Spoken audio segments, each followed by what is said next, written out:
Herkese merhaba arkadaşlar. Kanalıma hoş geldiniz.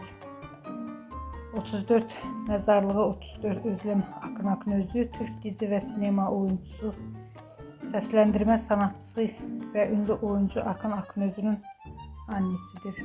Uzun süre mücadele ettiği kanser hastalığı nedeniyle 20 Temmuz 2024 tarihte 59 yaşında vefat etmiştir.